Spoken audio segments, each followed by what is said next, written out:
Ladies and gentlemen, g'day, and welcome back to the channel. My name is Economics Mate. This is WOT Blitz, and no, I'm not making another video on the Concept 1B Thunderbird. I already made a video on this tank. So this video rather, has been sent to me by my good friend GrandMcLegend. He's obviously my top channel member, obviously. So he sent me this and said, hey, I just had this amazing game in the Concept 1B. I thought you'd like it. And it showcases how to play hold down effectively. So I thought, you know what? Why don't you send me this video and I will break it down on how to play a tank like this, for instance, or a tank with a similar armor profile, just basically any heavy tank that has good gun depression and good turret armor to play it hold down, and how to play hold down effectively as a pro would, right? So this is my, I guess, not my pro tip, but my tips on how to play hold down effectively. How to go hold down effectively in a tank. So without further ado, let's get right into the video. All right, now, see where, so I was going to say Trap Melon for a second there. Sorry, I was just recording a replay from Trap. Anyway, this is a very interesting position for the Concept 1B. Now, considering he's playing on Castilla, Castilla is one of those maps where if your team does not dominate the hill, you're basically screwed. Like this castle area here, if you don't dominate it, you're basically screwed. Have a look at our T92E1.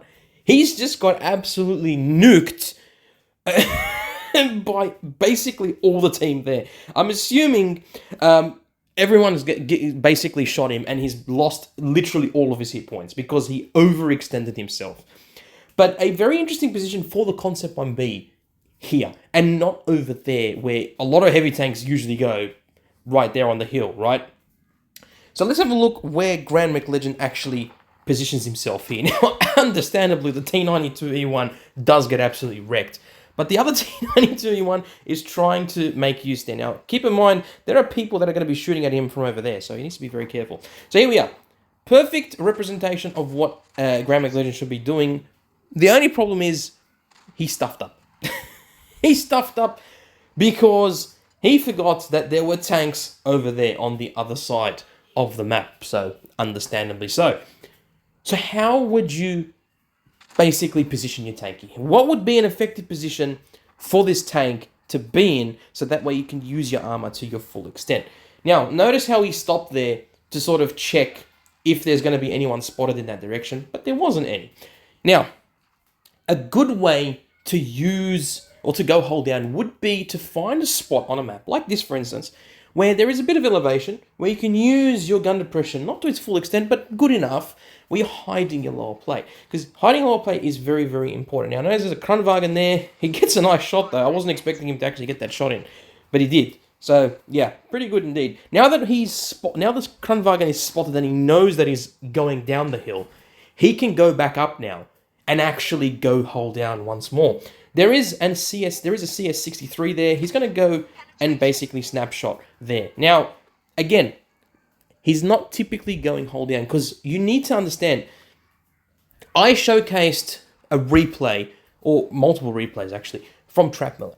And in one of them was the Chieftain Mark 6. And I showed in the replay how he was going hold down, and he was using his gun depression, and of course using the full extent of his turret armor and of course his whole armor. And it's very important that you do exactly that, especially with tanks like this. Now, he's going to go for the BZ58 and 2, which is, you know, understandable, fair enough. People who spent 20,000 gold on that tank are idiots.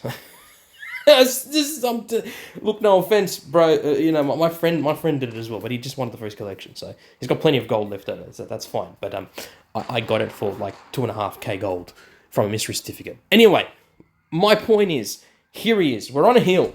We're finally on a hill, and we're snapshotting. You know what? I'm gonna change this video from going hold down effectively to snapshotting. How to snapshot. I think this is a more effective video to be called how to snapshot. That would be my personal tips. How to snapshot. Have a look here. Right? Here we go. This is. There we go. He's basically snapshotted 2 kills. By the way, that was 2 kills right there. He snapshotted the. There you go. Another snapshot. Perfect. So the art of the snapshotting. How do you do it? Well, as you saw here from GrandMcLegend, You go in, you fire, and you get the hell out. That's how you snapshot. Simple as that. Now, notice how he's gone up the hill here. He's going to use the hilly area here and his gun depression to be as effective as he possibly can. It's a 2 versus 3 situation. I'm going to pause it here for a second. 2 versus 3 situation. The Progetto 65 is on the hill there. The Type 71 is making his way around here, trying to get shots on the Progetto 65. The Progetto 65 is using the hilly area to use his gun depression to basically get shots on the Type 71. I suspect that the Foch and the CS63 are going to be coming from this direction over here, from the left side of GrandMcLegend. Now, obviously, throughout the battle, you've seen him take snapshots after snapshots after snapshots. And the key takeaway from that is, when you do snapshots, you have to go out, fire, and get the hell back down.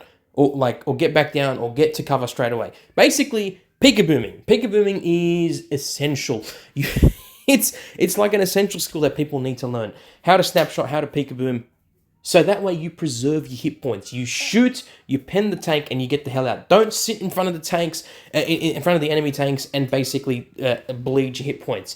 So, very good conservation of hit points there by GrandMcLegend. And, of course, it's on 2,600 damage, which is, not incredible, but still a pretty good amount of damage. Now, he doesn't pen the top of the Type 71, which is understandable. The Progetto still hasn't been able to pen his shots as well, because the Type 71 is now making his way forward. There we go. The CS63 is now making his way down. The Progetto 65 is sticking to one target rather than facing 3, which is a very smart move. That's another move that I'm probably going to make a video on, where if you're in a tough situation and you're seeing that there's 2 enemy tanks coming and you've got 1 enemy tank in front of you, you're probably better off facing that 1 enemy tank than facing 2 enemy tanks.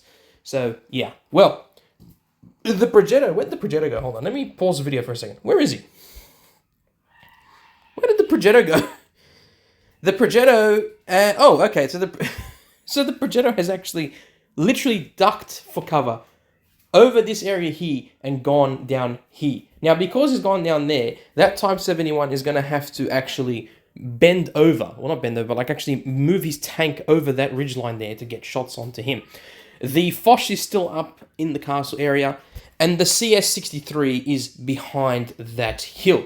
So, GrandMcLegend needs to make some smart decisions here and decide how he's going to be able to get shots off.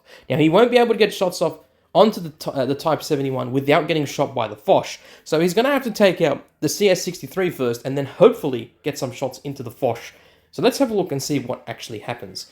You're going to get a beautiful shot there. Fantastic. Clears the CS63 because he wants to get rid of that medium tank, because it would be a pain in the ass if he keeps getting spotted by that medium tank. Now, he's on 3,200 damage. He's going to get a shot into the Type 71. Unfortunately, he low-rolled there, which is very unfortunate indeed. The Foch is still on full hit points. Gets a nice shot, 413 alpha shot into the top of the turret area there, or the observation ports. The Type 71 is making his way down to try and get the Progetto 65. The Progetto 65 has, in fact, done a pretty good job indeed. Now, I'm going to pause it here again. Type 71 is making his way down the hill now. The Progetto has been killed. Type 71's killed the Progetto 65. The Type 71 has made a bit of a mistake when he's basically overextended himself past the hill. So he has to make his way back up. The Foch is still on pretty much most of his hit points. So GrandMcLegend needs to make the obvious choice here. What do you need to do? Right? So this video basically showcasing how to go hold down slightly, how to snapshot, how to peekaboom, but also how to pick your targets. Right? And it's better to obviously remove a target that's low hit points than obviously go for a target that's on its full hit points, because you'd rather remove a gun and get damage. So, let us have a look at the replay and continue on with this. So, Type 71 has decided to make his way around and go the other way. The Foch is now there, getting a shot into the lower plate. Fantastic. The Foch actually misses. Now, do keep in mind, this is a Tier 9 Foch, so it could very well have the double shot 120mm. Beautiful no-scope shot there into the top of the tank, because he knows, in fact, that he's going to be able to pen. He can afford to take a shot here. Is the Foch going to shoot him? No. Beautiful. Beautiful shot there, by the way, into the top, using the full scale of his gun depression and the armor, and basically preserving his hit points. Now, he has to obviously zoom in here to get a shot from the top of the turret. Type 71 misses that. This is perfect gameplay. This is exactly how you should be positioning your tanks. Beautiful, beautiful showcase of skill there. 5 kills, 5,700 damage. He's got his gun raised. I mean, come on. Come on. That is how you carry a match. Very, very good. Don't get me wrong, the Progetto 65 did a fantastic job staying alive that much. But beautiful ace mastery, high caliber. He's obviously got the Bradley Walters medal for the 5 kills. And of course, the Top Gun. Fantastic, fantastic showcase right there. So yeah, this video is literally showcasing various skills within the gameplay. But obviously, we're focusing now on snapshotting and peekabooming, and that's exactly how he's done it. He's showcased exactly how you should be snapshotting, how you should be peekabooming, and the importance of doing so. The Progetto 65 actually had a pretty good game, 3,192 damage and 2 kills. That is actually very, very nice indeed. So kudos to that Progetto 65 for actually doing a fantastic job there. And that is it, guys. That is the Concept 1B. But specifically speaking, that is how to snapshot when you're in the heat of the battle. Hope you enjoyed the video, guys. Don't forget to let me know in the comments down below what you'd like to see and whether or not you enjoyed that video or not. And I will see you all in the next one. Look after yourselves, look after your friends and family, and of course, peace in the Middle East and stay safe on the battlefield. Bye for now. Wassalamu alaikum warahmatullahi ta'ala wa barakatuh to all my Muslim brothers and sisters out there, and anyone who's not Muslim. Peace and love to every one of you, and I'll catch you later.